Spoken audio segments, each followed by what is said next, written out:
अस्सलाम वालेकुम, welcome to this live session. तो आज मैं एग्जैक्ट 8 बजे क्लास स्टार्ट करना चाह रहा था, लेकिन फिर भी वही कि यहाँ पे ख़ासकर ह्यूमन रिसोर्सेज की अवेलेबिलिटी जो होती है वो बहुत रेयर होती है, तो इसलिए टाइम लगा। तो कल हमने एक लेक्चर डिस्कस किया था, तो मैंने कल कहा था कि इस लेक्चर को मैं दोबारा आप लोगों को के लिए रिपीट करूँगा। तो आज फिर वही लेक्चर हम रिपीट करेंगे। उसमें थोड़ी साउंड में थोड़ी सी क्वालिटी में थोड़ी सी इशू आ रही थी, इंशाल्लाह आज वो इशू नहीं रहेगी।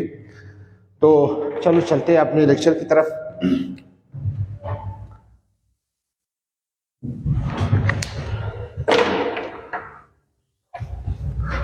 ये हमारे पास वर्ल्ड मैप है, ठीक है। ये वर्ल्ड मैप है, ठीक है।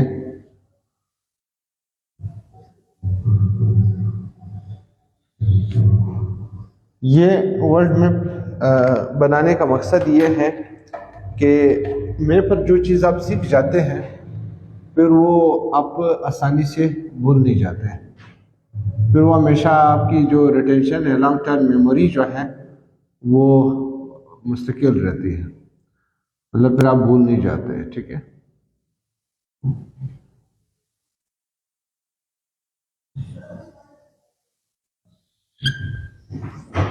ये हो गया आपका अफ्रीका, ये हो गया सऊदी अरबिया,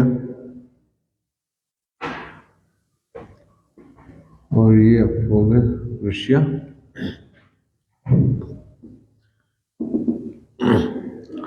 तो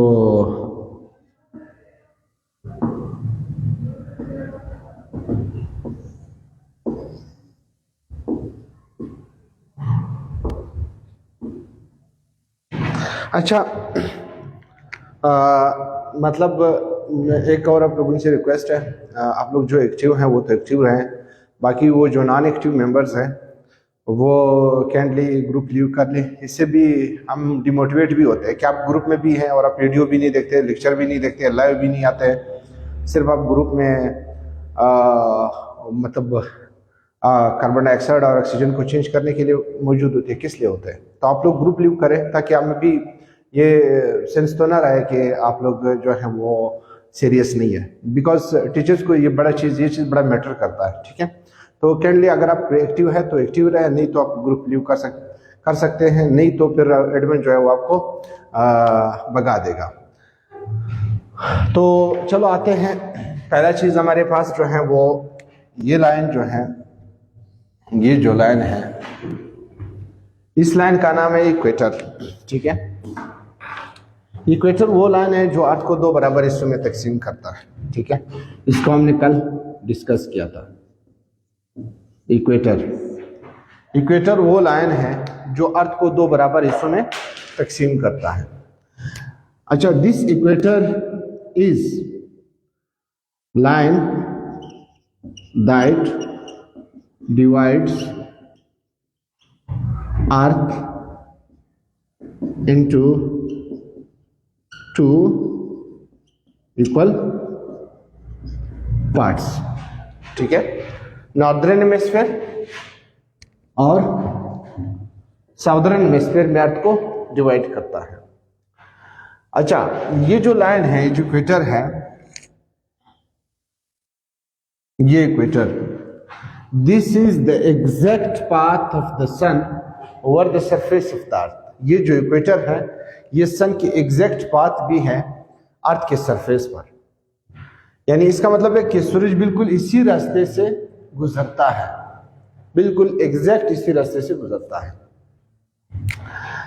अब हमारे पास अगर हम ऊपर की तरफ देखें या नीचे की तरफ देखें, जमीन इक्वली डिवाइड है। अब इस इक्वल डिवीजन को हम मजीद, चूंकि हमारे पास जो वो है अर्थ की जो ओवरऑल सरकमफ्रेंस है वो 360 डिग्रीज है, तो हम इस सरफेस को और 15-15 लाइन पर 15 डिग्रीज के लाइन पर हम इसको डिवाइड करते हैं। मिसाल के तौर पर ये हमारे पास अर्थ के ऊपर एक और लाइन है 15 डिग्री पर, ये 0 डिग्री पर है, ये 15 डिग्री पर है। इसकी एग्जांपल आप बिल्कुल यूं ले सकते हैं, ये हमारे पास कार्टेशियन कोऑर्डिनेट है, ये 0 हो गया, ये 90 हो गया, ये 180 हो गया, ये 270 हो गया, ये वापस 360 हो गया। तो एक सर्कल 360 डिग्री है, यहाँ से लेकर यहाँ तक 90, फिर यहाँ से लेकर यहाँ तक 90, फिर यहाँ तक 90, फिर 90, ये बन गए 360। तो बिल्कुल हमारी जमीन भी इसी तरह है। अगर हम इधर एक लाइन खींचते हैं 15, इधर लाइन खींचते हैं, ये लाइन इधर भी आएगा ना, 15 degree, 30 degree, 45 degree, 60 degree, 70 degree, और ये हो गया 90 डिग्री।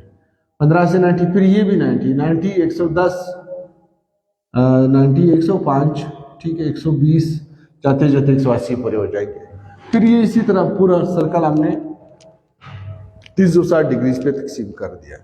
तो बिल्कुल इसी तरह सरफेस को भी हम इसी तरह 360 डिग्री पर तकसीम करते हैं। अब ये वाला पहला लाइन है 15 डिग्री, इसके बाद एक और लाइन है, वो हो गया 30 डिग्री, एक और लाइन हो गया, ये हो गया आपके पास 30, 45 डिग्री, एक और लाइन हो गया, ये हो गया आपके पास 60 डिग्री, इस तरह एक और लाइन हो गया 70 डिग्री, 75 डिग्री, सॉरी 60, 75, राइट। ये जो लाइन है ये आपके पास 90 डिग्री पूरे हो गए। ये जो लाइनें हैं जो बिल्कुल इक्वेटर के पैरेलल खींचे जाते हैं, ये देखो इक्वेटर के पैरेलल जा रहे हैं, ठीक है, ये इक्वेटर है, इक्वेटर के ये पैरेलल जा रहे हैं, ये लाइनें कहलाते हैं लेटीट्यूड्स। क्या कहलाते हैं? लेटीट्यूड्स। जब तक आपको ज्योग्राफी समझ नहीं आएगी आप जनरल नॉलेज नहीं सीख सकते, मैं आपको लिख के देता हूँ। और जिस दिन आपको ज्योग्राफी समझ आ गई, ज्योग्राफिकल जो फिजिकल फीचर्स है वो समझ आ गए, आपकी गारंटी मैं लेता हूँ कि जनरल नॉलेज भी आपको आ जाएगा, ठीक है। तो क्योंकि जनरल नॉलेज यही से रिलेटेड है, आगे जाके आपको ये चीज़ समझ आ जाएगा। इसी तरह आपके पास नीचे जो लाइनें हैं, ये जो लाइनें हैं, ये फिर 15 डिग्री के ऊपर है, फिर नेक्स्ट लाइन आपके पास कितने डिग्री पर है? 30 डिग्री पर है, फिर नेक्स्ट लाइन जो है वो आपके पास 60 डिग्री पर है, 45 डिग्री पर, फिर 60, और फिर आपके पास जो लाइन है नेक्स्ट लाइन जो लास्ट लाइन है वो आपके पास 90 डिग्री पर। 45 के बाद 60, 60 के बाद 70, 75, 75 के बाद 90 डिग्री।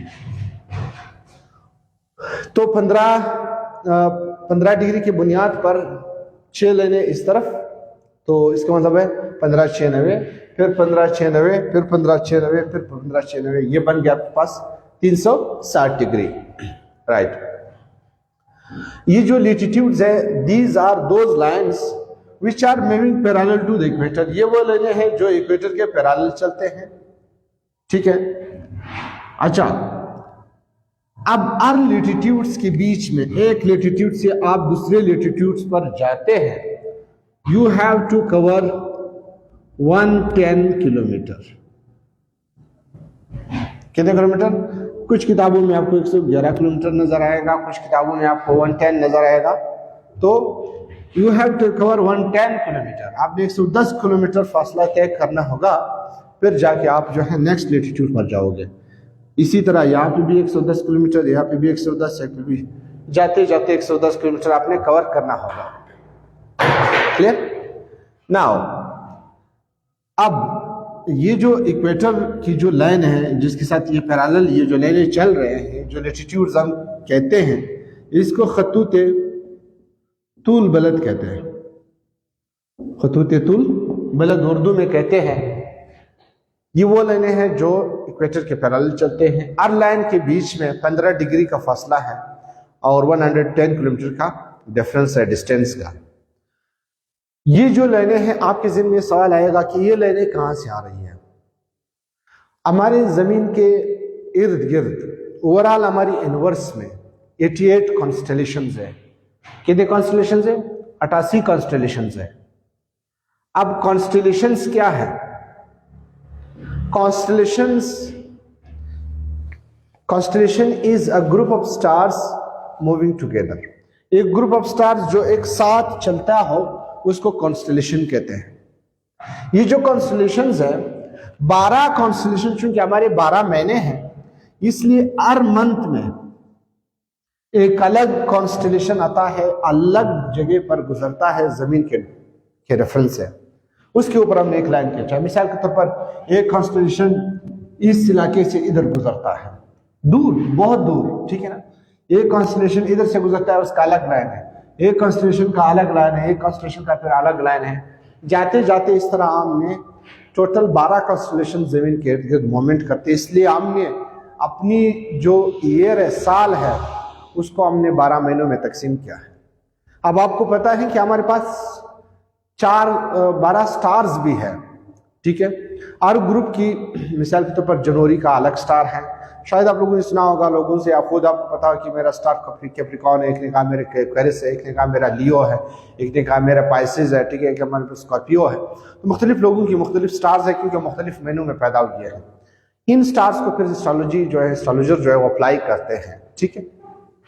तो ये वो लेटीट्यूड, वो लाइनें हैं जो इन स्टार्स की वजह से हमारे जमीन की सरफेस पर मौजूद है। ये जो लाइनें हैं इस तरफ जाते हैं, इस तरफ जाते हैं। याद रखें, ये टाइम को डिसाइड करता है। यानी अगर आप लेटीट्यूड पर यू जाते हैं या यू जाते हैं तो ये आपके टाइम की नेचर को डिसाइड करता है। अगर आप इस तरफ जाते हैं या इस तरफ जाते हैं तो ये टेम्परेचर को डिसाइड करता है, ठीक है। लेकिन इसमें एक चीज़ है कि हमारे पास जो पानी का लेवल है, या जहाँ पे पानी है, या जहाँ पे समंदर है, या जहाँ पे खुश्की है, थोड़ा सा पानी उस पानी और लैंड की वजह से टेम्परेचर डिफरेंस उसी हिसाब से नहीं रहता है जिस हिसाब से लेटीट्यूड बनाते हैं। तो खैर वो तो बाद की बात है। पहला चीज़ हम जाते हैं, टाइम को डिसाइड देखते हैं। एक और लाइन है जो बिल्कुल इस तरह के जाता है, जमीन को ईस्टर्न हेमिस्फीयर और वेस्टर्न हेमिस्फीयर में तकसीम करता है, और इसका नाम है प्राइम मेरिडियन। क्या नाम है? प्राइम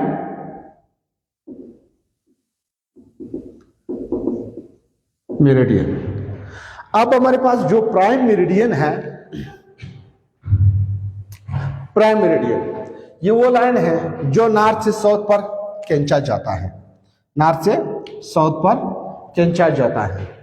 और हमारे पास जो इक्वेटर है वो ईस्ट से वेस्ट पर खींची जाती है, ठीक है। इसको थोड़ा सा मैं हाईलाइट करता हूँ ताकि बाकी लाइनों के साथ ये मिक्सअप से ना हो, ये, ठीक है। और ये इधर है, ये लाइन है प्राइम मेरिडियन है या ग्रीनविच मेरिडियन है, ठीक है। ये अब ये जो प्राइम मेरिडियन है बिल्कुल इसी तरह इसके पैरेलल 12 लाइनें एक साइड पर खींची जाती हैं और 12 लाइनें दूसरे साइड पर खींची जाती हैं। 12 लाइनें एक साइड पर, 12 लाइनें दूसरे साइड पर, और फिर इधर हर लाइन के दरमियान 15 डिग्रीज है, जबकि 55 किलोमीटर का फासला है। कितना किलोमीटर है? 55 किलोमीटर। यानी एक लॉन्गिट्यूड से दूसरे लॉन्गिट्यूड पर जब आप जाते हैं ना, ठीक है, एक लॉन्गिट्यूड से दूसरे लॉन्गिट्यूड पर आप जब जाते हैं तो आपने 55 किलोमीटर का फासला तय करना होगा। You will be in the next longitude, right. Now ये जो हमारे पास लॉन्गिट्यूड्स हैं 8, 9, 10, 11, 12, इस तरह 12 लॉन्गिट्यूड जो है वो राइट पर है, 12 जो लॉन्गिट्यूड है वो लेफ्ट पर है। आपकी ज़हन में ये सवाल आएगा कि उस तरफ फासला ज्यादा है, इस तरफ फासला कम है। तो ये जो पोर्शन है, अगर आप जमीन को गोल कर दे तो ये जो पोर्शन है ये भी इस पोर्शन में आ रही है ना, तो इसलिए ये फासला थोड़ा सा ज्यादा लग रहा है, वो फासला थोड़ा सा बोर्ड पर कम लग रही है। बहरहाल इस तरफ भी 12 लॉन्गिट्यूड है, इस तरफ भी 12 लॉन्गिट्यूड है, तो टोटल आपके पास 24 लॉन्गिट्यूड है। इसका मतलब ये है कि हमारा दिन जो है वो 24 घंटे का है, और अर्ग लॉन्गिट्यूड जो है वो 1 घंटे का डिफरेंस है, टाइम के रेफरेंस से।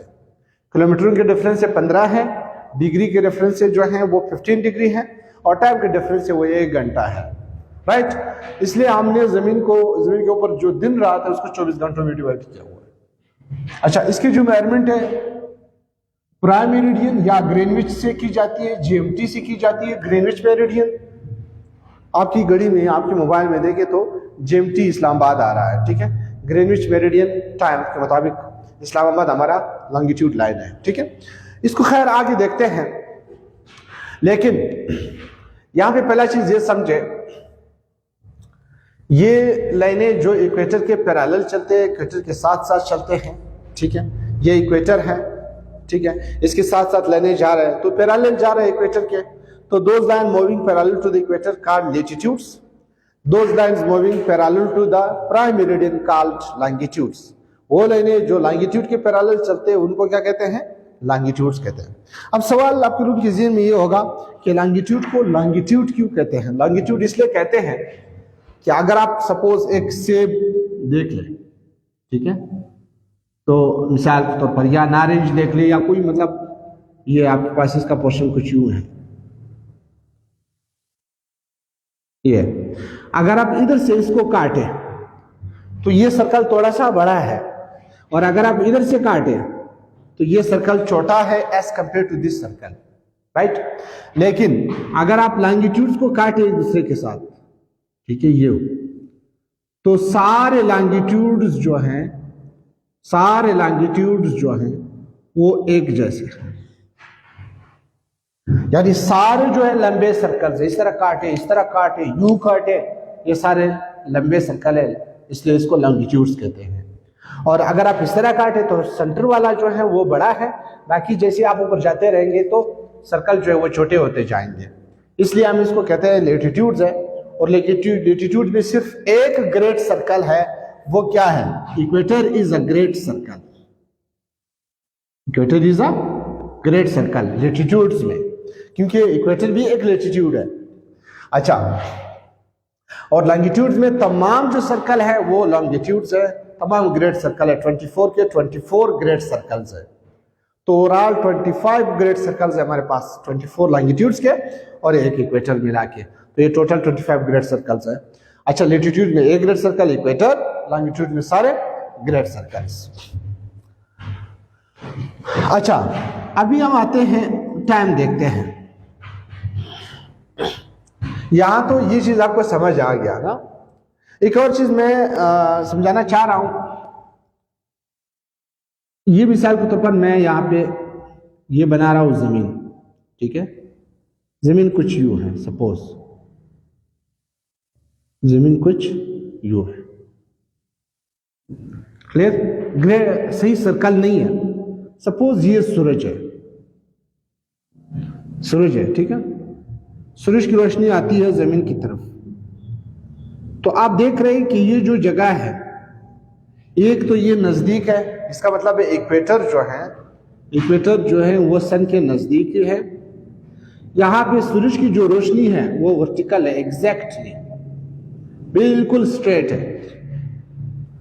और जब आप पोल्स पर जाते हैं, ये पोल है, ठीक है, नॉर्दर्न पोल, साउदर्न पोल, जब आप पोल पर जाते हैं तो सूरज की रोशनी थोड़ी सी इंक्लाइंड हो जाती है, क्लियर, इंक्लाइंड हो जाती है, एक सेकंड थोड़ी सी दूर पड़ जाती है, दूर भी हो जाती है, इंक्लाइंड भी हो जाती है, इसलिए पोलर रीजन पर जो है वो सर्दी होती है, क्लियर। तो पोलर रीजन पर सर्दी होने की वजह सूरज की inclined rays plus distance, equator पर गर्मी की वजह रीजन सूरज की वर्टिकल रेज या सोलर इंसुलेशन, सन रेज को सोलर इंसुलेशन भी कहते हैं। सोलर इंसुलेशन वर्टिकल है और नजदीक है, क्लियर, इसलिए इक्वेटोरियल कंट्रीज पर हमेशा गर्मी होती है। तो ये चीज जो था इक्वेटर से रिलेटेड था। अब हम आते हैं टाइम पर। ये हमारे पास प्राइम मेरिडियन है। आपको पता है कि जमीन जो है वो यूं मूवमेंट करती है, यूं, इस तरह मूवमेंट करती है। अब हम अंदाजा लगाए कैसे मूवमेंट करें।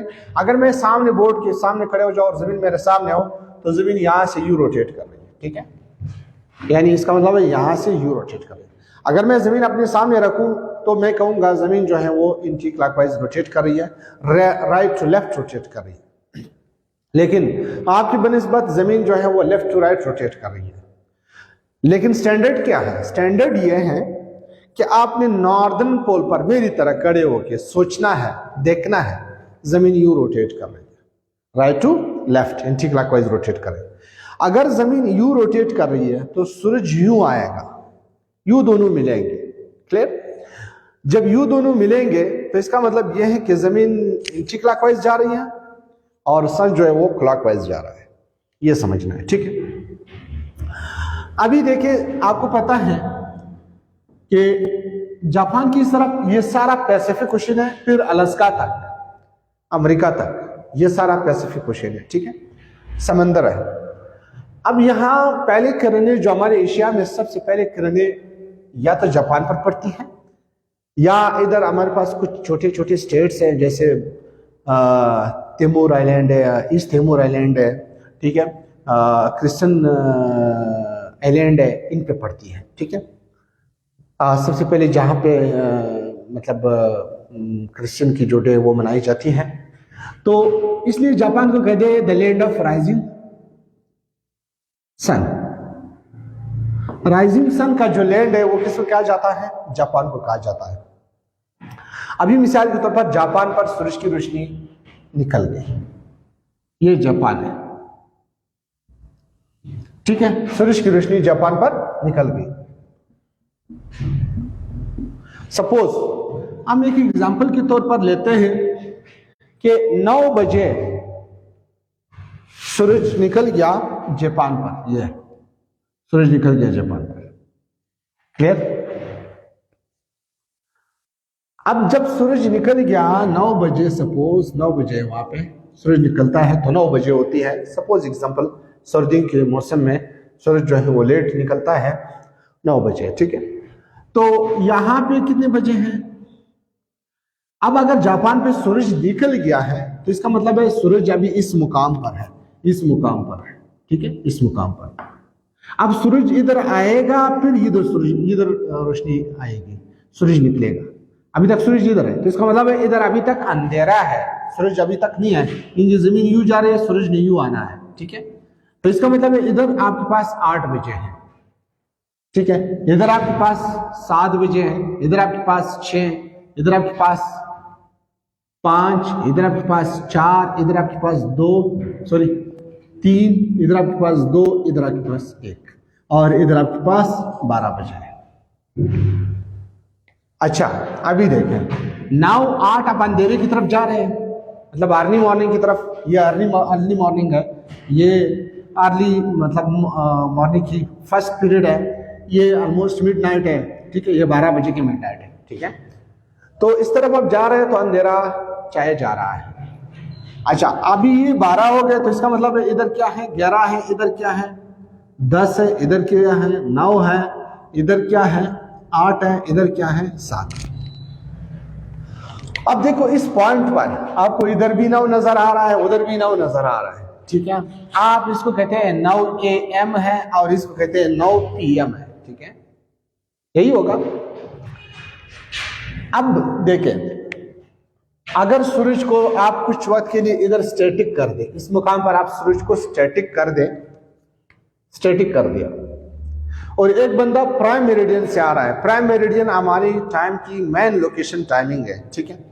एक बंदा प्राइम मेरिडियन से आ रहा है यहां तक, तो चूंकि सूरज भी इसी तरफ जा रहा है और वो भी इसी तरफ आ रहा है, क्लियर। इसका मतलब है दोनों यू आ रहे हैं, सूरज यू आ रहा है, ये यू जा रहा है। एक बंदा है वो इक्वेटर लेटीट्यूड पर यू जा रहा है, तो इसका मतलब है इनके दोनों के दरमियान टाइम क्या हो जाएगा? डिक्रीज हो जाएगा, टाइम कम बढ़ जाएगा। इसलिए आप जब राइट की तरफ जाते हैं जमीन पर, you are moving towards the right, time decreases, time क्या हो जाएगा? डिक्रीज हो जाएगा, right. If you are moving towards the left of the prime meridian, time increases. Time जो है वो इंक्रीज हो जाएगा। अब टाइम इंक्रीज क्यों हो जाएगा, टाइम डिक्रीज क्यों हो जाएगा? देखो, when you and sun are moving in opposite direction, the time decreases. When you and sun are moving in the same direction, the time increases. Clear? आप इस तरफ जा रहे हो, सूरज आपके पीछे आ रहा है तो नहीं मिल रहा है, इसलिए अब यह क्या होगा, टाइम इंक्रीज होगा। तो towards the right of the left of the prime meridian the time increases, and towards the left of the time prime meridian time decreases. Now जहां पे टाइम इंक्रीज होता है वहां पे टाइम को हम क्या करते हैं, सब्ट्रैक्ट करते हैं। जहां टाइम डिक्रीज होता है वहां हम टाइम को क्या करते हैं, ऐड करते हैं, ओरिजिनल लोकेशन से ऐड करते हैं। अभी हमारे पास प्राइम मेरिडियन है, तो प्राइम मेरिडियन यहां पे 12 बजे है, ठीक है। अभी सपोज ये पाकिस्तान है, ये पाकिस्तान है, हम पाकिस्तान की टाइमिंग देखते हैं कि पाकिस्तान की टाइमिंग क्या है। तो हम देखते हैं कि पाकिस्तान की, पहले ये चीज देखते हैं कि पाकिस्तान में इस वक्त पाकिस्तान कौन सा लॉन्गिट्यूड से टाइम डिसाइड करता है। भाई हम टाइम डिसाइड करते हैं उससे, डिसाइड करते हैं ये इस्लामाबाद वाले से, ठीक है। तो ये कितने बजे लाइन पर है, 1 2 3 4 5 6 7। पाकिस्तान जो है वो सपोज एग्जांपल के तौर पर लेते हैं 7 लॉन्गिट्यूड पर है, 7 लॉन्गिट्यूड पर है। अब इसका मतलब है वो 7 घंटे ओरिजिनल लोकेशन से दूर है। अच्छा, अब ये राइट की तरफ है या लेफ्ट की तरफ है? तो ये राइट की तरफ है, इसलिए राइट की तरफ आप क्या करो, ओरिजिनल लोकेशन की टाइमिंग में ऐड करो 7 घंटे, ठीक है। 6 घंटे या 7 घंटे जितने भी 12 है, तो 12 के बाद 13 बजे तो नहीं आएंगे, 12 के बाद 1 बजे आएगा ना, 12 1, ठीक है, यानी 13 1 2 3 4 5 6 7। देखो पाकिस्तान में कितने बजे इस वक्त, 7 बजे, ठीक है। अगर आप इस लॉन्गिट्यूड से टाइम को मेजर करते हैं तो पाकिस्तान में फिर 6 बजे है। आपको पता है कि पहले मुशर्रफ ने यूं किया था, मुशर्रफ के दौर में, कि हमने घड़ी को 1 घंटा पीछे किया था, फिर हमने 1 घंटा आगे कर दिया। तो ये 1 घंटा हमने क्या कर दिया, 1 घंटा हमने पीछे कर दिया, इधर हमने यहाँ से टाइमिंग लेते थे, ठीक है, इस लॉन्गिट्यूड से। अब इस लॉन्गिट्यूड से जीएमटी इस्लामाबाद से, यार आपके मोबाइल में 2 ऑप्शन आते हैं, जीएमटी कराची, जीएमटी इस्लामाबाद, ठीक है। तो जीएमटी कराची जो कराची से एग्जैक्ट नहीं गुजरा है, ईरान से गुजरा है, हमारी नजदीक है, हम उसी के मुताबिक टाइम लेते हैं, ठीक है ना। ये हो गया आपका टाइम, ठीक है। अगर आप इस तरफ जाते हैं, इस तरफ, सपोज आप इस लॉन्गिट्यूड्स पर हैं, ये अभी आप ओरिजिनल लोकेशन से, जो कि हमारे पास जीएमटी ग्रीनविच है, इंग्लैंड से गुजरता है प्राइम मेरिडियन, इस लाइन से हम देखते हैं हम कितने लॉन्गिट्यूड्स पर हैं। तो 1 2 3 4, हम 4th लॉन्गिट्यूड्स पर हैं। तो 4 लॉन्गिट्यूड्स पर जब हम हैं, इसका मतलब है हमने टाइम को क्या करना है, टाइम को हमने सब्ट्रैक्ट करना है। तो आप 12 से जो है कितने माइनस करो, 1 2 3 4 माइनस करो। तो 12 से जब आप 4 माइनस करो कितने आ जाएंगे, 8। और जो भी टाइम है आप इधर, जो भी टाइम है आप वहां से माइनस कर सकते हैं। सपोज इधर 10 बजे है, इंग्लैंड में 10 बजे है, पहला लॉन्गिट्यूड मालूम करो आप किस लॉन्गिट्यूड पर है। सपोज मैं तीसरे लॉन्गिट्यूड पर हूं, तो अब इधर कितने बजे हैं, 10 9 8 7, इधर 7 बजे है। हमने क्या करना है, टाइम को सब्ट्रैक्ट करना है। अब ये जो हमारे पास 2 लॉन्गिट्यूड्स के दरमियान जो फासला है, ये फासला, इस फासले को कहते हैं टाइम जोन।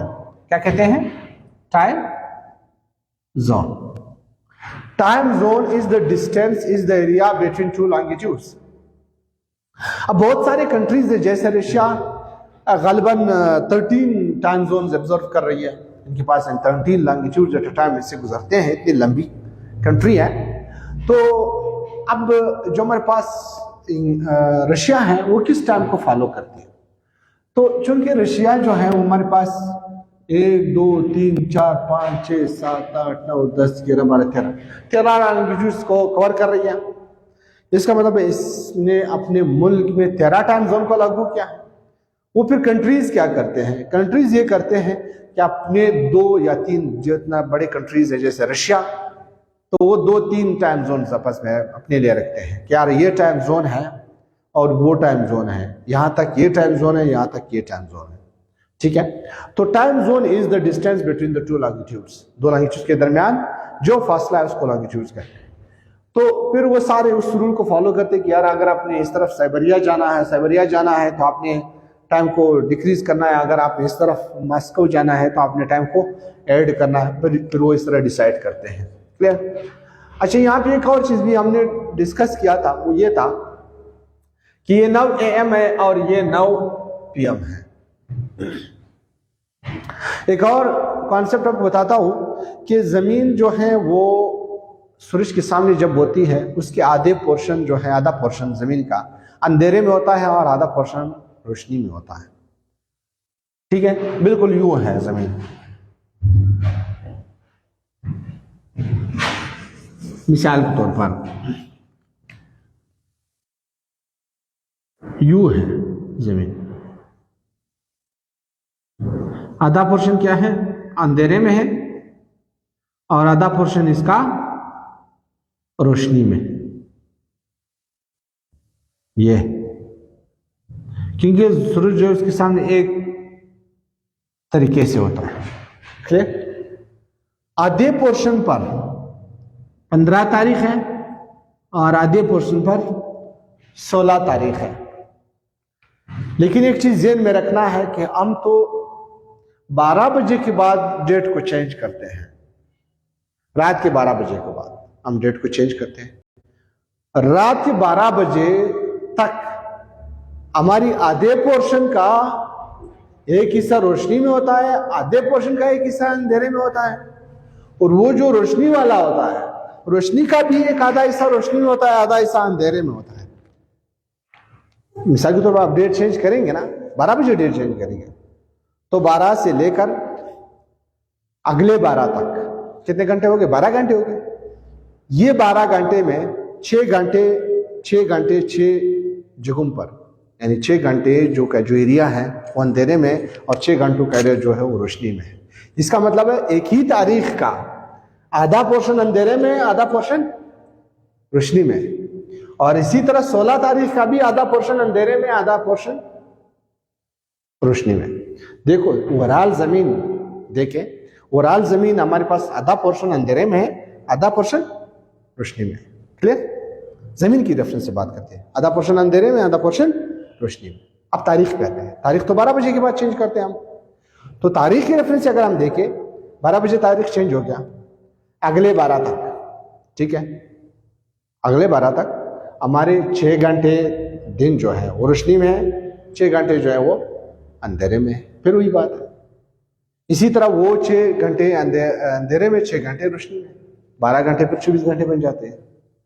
लिहाजा अगर ये कॉन्सेप्ट आप ज़हन में रखें कि हम सूरज निकलने पर डेट को चेंज करते हैं और सूरज गुरूब होने पर डेट को चेंज करते हैं, तब हमारे लिए आसानी होगी। ठीक है ना? अगर सुबह सूरज निकल गया, डेट चेंज हो गया, सूरज गुरूब हो गया, डेट चेंज हो गया, हम इस तरह कंसिडर कर ले, फिर आसान रहेगा। सूरज जो निकल गया इस पॉइंट पर अंधेरा है, इस पॉइंट पर रोशनी है। इस तरफ 15 तारीख है, इस तरफ 16 तारीख है। क्लियर? एग्जैक्टली उस तरफ जब आप यहां पे हो और उस तरफ आप जाओगे तो उधर भी, इधर 15 है, अगर इधर 15 है तो 15 है, इधर 16 है तो इधर 16 है। यानी इसका मतलब इधर भी 16, इधर भी 16, इधर भी 15, इधर भी 15। इसका मतलब क्या हुआ कि आप R 180 डिग्री के बाद, ये तो सिर्फ हमने सोचा है 12 बजे जो है वो तारीख चेंज होती है, डेट चेंज होता है। अब जिस मुकाम पर खड़े हैं हम कहते हैं यार इस कल जो है वो इतनी तारीख है, 12 बजे के बाद हम तारीख काउंट करते हैं। लेकिन जब आप मूवमेंट करते हैं जमीन के इर्द गिर्द, आप जिस पॉइंट पर होते हैं, अगर वहां 15 तारीख है, उसके एग्जैक्ट एंटीपोड्स पर उस तरफ तारीख उसी डिग्री पर चेंज हो जाएगा। और वो कितने डिग्री होगा? वो 180 डिग्री होगा। तो इसका मतलब है आपसे दूर R 180 डिग्री पर, आप जिस मुकाम पर भी है, आपसे R 180 डिग्री पर डेट चेंज हो जाएगा। चाहे दिन है या रात है, कोई फर्क नहीं है। इसको कहते हैं इंटरनेशनल डेडलाइन, IDL। क्या कहते हैं? International deadline. So after every 180 degree, after every 12th longitude, the date changes. This is called international date line. ये कहलाता है इंटरनेशनल डेट लाइन। तो आई होप कि आप लोगों को समझ आ गया होगा। ये लेक्चर बड़ा इंपॉर्टेंट है, खासकर जनरल नॉलेज के हवाले से बेसिक है। और आप लोग एक मैप अरेंज कर लें कैंडली, और साथ साथ में उस मैप को ज़रा देखें, ये सारी चीज़ें देख लें कैंडली। एक बार फिर आपको बता रहा हूँ कि जो नॉन एक्टिव मेंबर्स है प्लीज़ वो या ग्रुप लीव कर दें या एक्टिव हो जाए, और वरना एडमिन जो है वो आपको निकाल देगा। सेकंड, ये चीज़ें आप लोग अपना फीस भी सबमिट कर लें, क्योंकि हम भी ज़ाहिर सी बात है एकेडमी है, तरतीब है, किराए देते हैं, तो नेट की अवेलेबिलिटी वगैरह सब कुछ है, तो कैंडली हमारे साथ कोऑपरेट कर लें, और आगे लोगों के लिए भी फ़ायदा होगा, आप लोगों के लिए भी फ़ायदा होगा। दुआ में याद रखिएगा। अल्लाह हाफिज़।